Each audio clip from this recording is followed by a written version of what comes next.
هقول لك على حاجات غريبة بتحصل معاك في علوم الطاقة، وعايزك تقول لي حصلت معاك كام واحدة منهم. أولا، لو أنت مثلا في شخص بتفكر فيه كتير جدا، بتكتشف إن في نفس فترة تفكيرك فيه ظهر شخص باسمه واسم أبوه.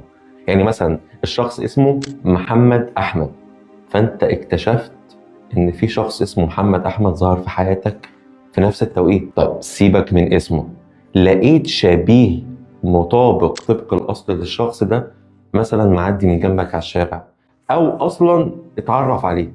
سيبك من شبيهه، لقيت عربية شبه طبق الأصل اللي عنده بتظهر قدامك كتير في كل حتة. سيبك من العربيات خالص، رجوع الإكس في الوقت اللي انت بتتعافى فيه من العلاقات السامة، بتلاقي الاكس او الشخص او حبيبك القديم راجع ظهر في حياتك تاني. سيبك من رجوع الاكس، انت كل سنة في شهر معين، شهر الانفصال بالنسبة لك، في الشهر ده بتسيب الاشخاص اللي انت معاهم او بتقطع علاقتك بيهم، سواء باختيارك تعمدا منك او قهرا ان ده حصل غصب عنك. في اوقات تانية بقى من السنة بتزيد فرص انك تلاقي اشخاص بيقربوا منك وبتكتسب معارف كتير. سيبك من كل ده، اوقات مثلا تلاقي ناس بتحبك حب شديد جدا وبيقربوا منك بأعداد مهولة كبيرة. أوقات تانية بتحس الناس كلها رافضاك وكرهاك وكأن مفيش حد عايز يتعامل معاك على الإطلاق. إيه بقى كل ده؟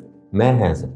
أهلا بيك في نظرية الانعكاس الطاقي. خلونا نشرح النظرية دي مع بعض. النظرية دي متكونة من جزئين رئيسيين.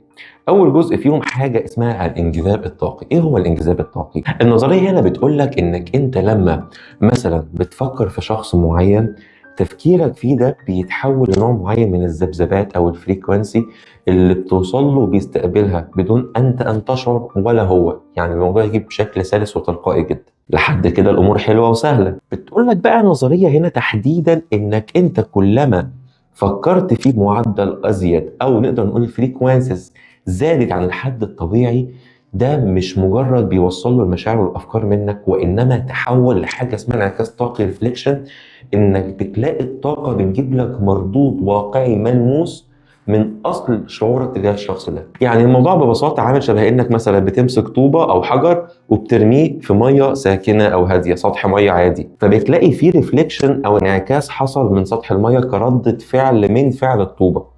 يعني طاقتك انت لما بتركز على شخص معين، لما بتزيد عن الحد الطبيعي بيعمل انعكاس. خلي بالك الانعكاس ده ممكن يكون ايجابي ويفيدك في حياتك، بس احنا بنتكلم على اصل النظريه. واخطر ما في الانعكاس الطاقي ده ان هو مش بينطبق على البشر وعلاقاتهم ببعض بس، ده بينطبق على كل حاجه بتحصل في حياتك حرفيا. على سبيل المثال، لو انت غصب عنك بقيت شكاي، دايما بتشتكي للناس ان انت معكش فلوس، ان انت صحتك بتتدهور، انك انت كذا كذا كذا كذا، وفضلت تقول الكلام ده لحد ما تردداته زادت عن الحد الطبيعي، بقيت تعمله بشكل اوفر، عايش دور الضحيه جدا. هنا بقى بيحصل لك انعكاس طاقي سلبي. وهنا بقى بيبدا، وركز في النقطه دي كويس جدا، بيبدا الواقع يتشكل بناء على صدق او تصديقك للمشاعر السلبيه اللي انت صدرتها عن نفسك. فهتشوف بعينك ظروف ومواقف بتؤكد ان انت فعلا معكش فلوس وصحتك بتتدهور، فهتلاقي ان الموضوع بيزيد سوء اكتر. وده اللي يفسر اقداركم اخذت من افواهكم. ونيجي بقى للجانب العكسي تماما، ان انت لو عودت نفسك انك تمتن للنعم اللي عندك برغم السلبيات الكتيره الموجوده في حياتك، وتفكر بشكل ايجابي تجاه كل حاجه بتحصل في مجريات يومك، لحد ما تردداتك الايجابيه برضه تزيد عن الحد الطبيعي، فيحصل لك انعكاس طاقي ايجابي يخليك تشوف بعينك مواقف وظروف بتؤكد الشعور الايجابي اللي انت حاسه، فهتلاقي كل حاجه تتحسن حواليك حتى من غير ما تطلب. وده اللي بيفسر تفاءلوا بالخير تجدوه. فتجاذب الطاقه هنا بيعرفك قد ايه ان كل شيء متصل ببعضه بشكل حتى عقلك البشري ممكن ما يتخيلهوش. ولاحظ ان انا في الاول قلت لك على امثله متفرقه ملهاش علاقه ببعض، بس كلهم بيدوروا في فلك التجاذب الطاقي. وافضل حاجه ممكن تعملها لما تحس ان بيحصل لك انعكاس طاقي سواء سلبي او ايجابي، هي انك تنصت للاشارات. وركز معايا في الحته دي. يعني بدل ما تستغرب وتجزع ودماغك تتسوح في انك تلاقي تفسيرات منطقيه للاشارات اللي بتحصل لك دي، لا، انت تحاول تتتبع الهدف الاساسي. انا طاقتي عايزه توصل لي ايه؟ يعني مثلا في المثال بتاع الشخص اللي انت بتتعافى من انفصالك عنه، فبتلاقي شبيهه ظهر قدامك بشكل مفاجئ. هنا تحاول تنصت ان طاقتك ده توصل لي ان زي ما في الشخص ده في زيه وفي احسن منه، فكانها لفتت انتباه ان انا مربوطش سعادتي الكامله بيه ومربوطش تعاستي وحزني بانفصاله. ان مثلا بتاريخ معين كل سنه في اشخاص بتنفصل عني، فحاول هنا اعرف ايه الشيء السلبي اللي انا برتكبه في حق الغير بشكل متكرر لدرجه ان هو ممكن انعكس طاقيا على حياتي فخلى الناس تسيبني بشكل متكرر او في وقت متكرر. فن الانصات للاشارات دي حاجه مهمه جدا جدا لازم تدرب نفسك عليها. ونيجي هنا بقى للجزء الثاني من النظريه بتاعه الانعكاس الطاقي واللي انا بجده اكثر اثاره، ألا وهو إن ده ممكن يكون اختبار كارمي. طيب إيه هي الكارما؟ بمنتهى الاختصار لحد ما نتكلم عنها فيديوهات كتير، الكارما هي السوفت وير بتاع الكون، المنظومة الغير مرئية والغير ملموسة اللي بتدير شؤون الكون من كذا نواحي متعددة، مثلا من الناحية المادية كأجرام وفلك ودقة لا متناهية بتحكم الكون ده. فانت ممكن تستغرب ان ازاي الشمس قريبة من الارض بالمسافة دي بحيث ان هي ما تحرقهاش وما تبعدش عنها، ان هي ما تجمدهاش. وقيس على كده كل حاجة في الكون وفي الجيولوجيا وفي العلوم وفي كل حاجة، وبرضو بتسري قوانينها على البشر. اوكي، مثلا المثال اللي الناس كلها فاكرة ان هو ده الكارما، فكرة ان اللي بيعمل حاجة بيلاقي مقابلها.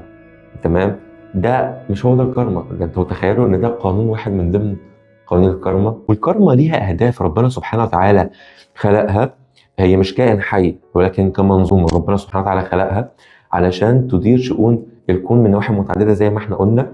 ومن ضمن اهدافها هي اقامه العدل على الارض، بحيث ان يبقى في توازن في كل حاجه، توازن بيئي وتوازن بعلاقات البشر ببعض وتوازن في كل شيء حرفيا، حتى وان ظننا احنا ان مفيش توازن.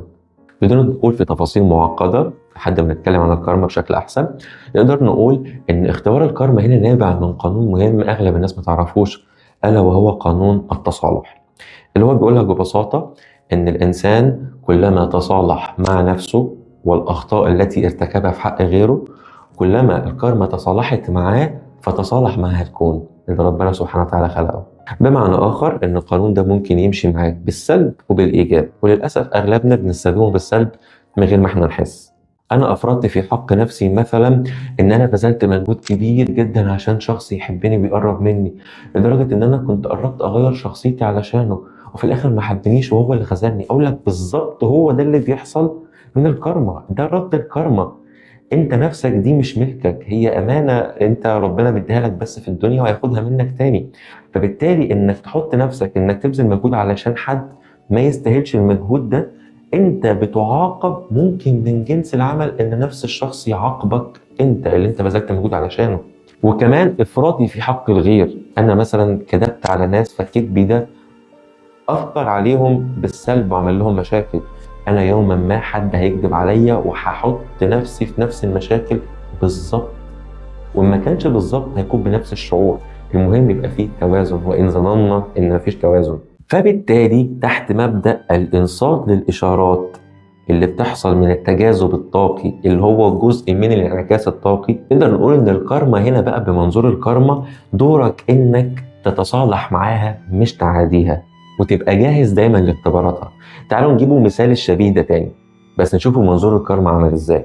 انت دلوقتي بتتعافى من الشخص اللي اذاك وبتشم نفسك، فالكارما بتختبر صدقك. لو انت فعلا عديت الاختبار اللي جاي ده تستاهل انك تتعافى اكتر، اوكي؟ وبعض الحالات تستاهل ان الشخص ده يجيلك ندمان ومعتذر فتترد اعتبارك. فإذ فجأة تكتشف شبيه الشخص ده قدامك عشان يكون ردة فعلك بناء عليها هيجي السيناريو اللي جاي. لو وجود شبيهه ده رجعك تاني نقطة الصفر وخلاك تبحث عنه وتسيب فكرة الموف اون خالص، فانت فشلت في الاختبار، فانت ولا كأنك عملت اي حاجة. شفت شبيهه وعملت زي ما قلت لك الانصات للاشارات، الكارما عايزه توصل لي ايه، فتاخدها بمنظور ايجابي ان ما زي ما فيه هو فيه زيه احسن. انت هنا نجحت في اختبار الكارما، فتستحق ان تعافيك يزيد بشكل صادق وحقيقي، وان في بعض الحالات ممكن يرجع لك ويرد اعتبارك. علشان كده عايزك تجيب ورقه وقلم زي الشاطر وتكتب وتعدد الحاجات اللي انت افرطت فيها في حق نفسك، كل ده في خانه، وفي الخانة التانية الأشياء اللي أنت أفرطت فيها في حق الغير.